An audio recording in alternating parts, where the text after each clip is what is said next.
10 साल पहले तक माइक्रोसॉफ्ट की इमेज मार्केट में कुछ खास नहीं थी।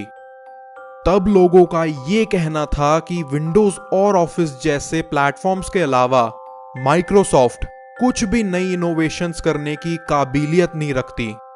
बट बीते कुछ सालों में कंपनी अपने गेमिंग प्लेटफॉर्म एक्सबॉक्स एंड अपनी क्लाउड सर्विसेज के थ्रू इस इमेज को बदलने में कामयाब रही। कंपनी में सत्या नाडेला ही वो शख्स थे जो उस समय इन सब इनोवेशंस के पीछे टीम लीड कर रहे थे। सत्या नाडेला हैदराबाद में एक तेलुगु फैमिली में पले बड़े। उनके फादर BN युगांधर एक IAS ऑफिसर थे जो कि 2004 से 9 के बीच प्राइम मिनिस्टर मनमोहन सिंह के अंडर प्लानिंग कमीशन के मेंबर भी रह चुके थे। बचपन में सत्या नाडेला की लाइफ को दो चीजों ने बहुत ज्यादा इन्फ्लुएंस करा। हैदराबाद पब्लिक स्कूल में वो एक लड़की से मिले, अनुपमा, जो कि तब उनकी स्कूलमेट थी और आज उनकी वाइफ हैं। अनुपमा के फादर KR वेणुगोपाल भी एक IAS ऑफिसर थे और पास्ट में वो सत्या के फादर के बैचमेट भी रह चुके थे। ज्यादातर इंडियंस की तरह सत्या को भी स्पोर्ट्स में बस क्रिकेट खेलना ही पसंद था। उन्होंने अपने काफी इंटरव्यूज में ये कहा है कि क्रिकेट ने उन्हें टीम वर्क मैनेज करने के साथ साथ लीडरशिप स्किल्स भी सिखाई हैं। अपनी स्कूलिंग पूरी करके सत्या ने मणिपाल इंस्टीट्यूट ऑफ टेक्नोलॉजी में एडमिशन ले लिया, जहां से उन्होंने इलेक्ट्रॉनिक्स एंड कम्युनिकेशंस में अपनी बैचलर्स पूरी करी। मणिपाल में पढ़ते वक्त उन्हें रियलाइज हुआ कि असल में उनका पैशन तो कंप्यूटर्स के अंदर है। इस रियलाइजेशन के बाद वो फिर मास्टर्स इन कंप्यूटर साइंस करने यूनाइटेड स्टेट्स चले आए। यूनिवर्सिटी ऑफ विस्कॉन्सिन, जहां से वो अपनी मास्टर्स कर रहे थे, वहां के कंप्यूटर साइंस डिपार्टमेंट के प्रोफेसर K वायरावन ने अपने एक इंटरव्यू में बताया है कि एक सुबह जब वो किसी अर्जेंट काम से यूनिवर्सिटी की रिसर्च लैब में पहुंचे तो उन्हें जमीन पर एक स्लीपिंग बैग पड़ा मिला। K वायरावन ने जब अपने सोर्सेस के थ्रू इसके बारे में इंफॉर्मेशन निकाली तब उन्हें पता चला कि सत्या अपनी रिसर्च पूरी करने के लिए कई रात लैब में ही सो जाया करता था।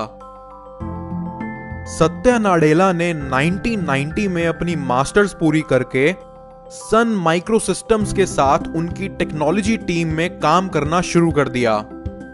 1992 में उन्हें आगे फिर दो अपॉर्चुनिटीज मिली। पहली अपॉर्चुनिटी माइक्रोसॉफ्ट के साथ काम करने की और दूसरी opportunity booth school of business से MBA पूरा करने की। पहले तो वो सोच में पड़ गए कि अब क्या करूं और क्या ना करूं, बट फिर उन्होंने दोनों चीजें करने का डिसाइड करा। वो 5 दिन लगातार माइक्रोसॉफ्ट में अपनी जॉब करते और वीकेंड्स पर एग्जीक्यूटिव MBA करने कॉलेज चले जाया करते। इसी दौरान घर वालों ने उनकी शादी अनुपमा से करा दी। Job plus family responsibility plus MBA एक साथ संभालना कोई आसान काम नहीं था, बट सत्या नाडेला ने कभी भी अपनी रिस्पॉन्सिबिलिटीज को पीठ नहीं दिखाई। अपने करियर में माइक्रोसॉफ्ट का CEO बनने से कुछ महीने पहले उन्हें बूथ स्कूल ऑफ बिजनेस में स्टूडेंट्स के बीच स्पीच देने के लिए बुलाया, जहां उन्होंने सबके सामने ये कन्फेस करा कि MBA करते वक्त ज्यादातर स्टूडेंट्स का फोकस इन्वेस्टमेंट बैंकिंग पर था। वो भी चाहते तो इन्वेस्टमेंट बैंकिंग का पाथ लेकर उसमें करियर सेट कर लेते, बट इन्वेस्टमेंट बैंकिंग ने कभी भी उन्हें इंटरेस्ट ही नहीं करा। सत्या नाडेला ने वहां बैठे सभी स्टूडेंट्स को एनकरेज करा कि वो अपनी खुद की सुपर पावर ढूंढें, जिससे कि वो अपने आसपास लोगों के बीच एक बड़ा इंपैक्ट छोड़ पाएं। उस वक्त जैसे जैसे माइक्रोसॉफ्ट ने ग्रो करना स्टार्ट करा, कंपनी में सत्या नाडेला की रिस्पॉन्सिबिलिटीज भी बढ़ती चली गई। एक टाइम था जब वो किसी प्रोडक्ट फीचर पर काम कर रहे थे, तब उन्हें अचानक से कंपनी के CEO बिल गेट्स का ईमेल आया। इस ईमेल में बिल गेट्स सत्या नाडेला के काम से रिलेटेड उन्हें फीडबैक प्रोवाइड कर रहे थे। सत्या नाडेला ने कभी सपने में भी नहीं सोचा था कि बिल गेट्स एक दिन उनके काम को नोटिस करेंगे। वो अंदर से इतने एक्साइटेड थे कि उन्हें उस मेल का रिप्लाई लिखने में 1 हफ्ता लग गया। उसके कुछ सालों के अंदर अंदर वो माइक्रोसॉफ्ट के ज्यादातर डिपार्टमेंट संभालने लगे, जहां उन्हें हर डिपार्टमेंट का या तो प्रेसिडेंट बना दिया गया था या फिर vice president. Bing, office 365, Skype, one drive, Xbox live, Microsoft cloud and enterprise जैसे बिलियंस ऑफ डॉलर्स के बिजनेस को सत्या नाडेला ने बखूबी संभाल लिया था। आज सत्या नाडेला की लीडरशिप के under Microsoft Windows 10, surface pro computers, अजूरे cloud platform, Microsoft Edge जैसे इनोवेटिव प्रोडक्ट्स के जरिए मार्केट में अपनी इमेज सुधारने में लगी पड़ी है, जिसे बिल गेट्स के बाद और सत्या नाडेला से पहले के सीईओ स्टीव बाल्मर ने 14 साल में एक तरह से तहस नहस ही कर दिया था।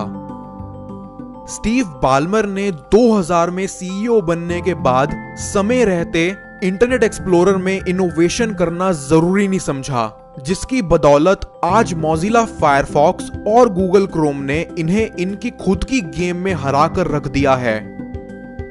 गूगल ने 2004 में जाके जीमेल लॉन्च करा था, जबकि माइक्रोसॉफ्ट 7 साल पहले ही 1997 में हॉटमेल खरीद चुकी थी। बट ये यहां भी इतनी बड़ी अपॉर्चुनिटी को इनोवेट करने में फेल हो गए। जहां स्टीव जॉब्स और सुंदर पिचाई जैसे लोगों की लीडरशिप के अंडर एप्पल और गूगल ने स्मार्टफोन की इंडस्ट्री में रेवोल्यूशन क्रिएट कर दिखाया, वहीं माइक्रोसॉफ्ट में बाल्मर की लीडरशिप के अंडर विंडोज फोन जैसा प्लेटफॉर्म कम एप्लीकेशंस की वजह से फिर फेल हो गया।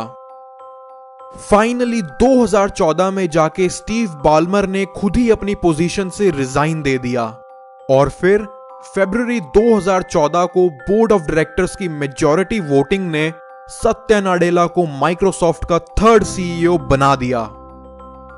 सीईओ बनने के कुछ ही महीने के अंदर अंदर सत्या नाडेला ने कंपनी में टॉप से लेके नीचे के लेवल तक बड़ी लंबी चौड़ी मैनेजरियल लेयर्स को रिमूव करा, ताकि कंपनी के अंदर इंफॉर्मेशन जल्द से जल्द फ्लो हो सके और डिसीजन मेकिंग भी फास्ट हो जाए।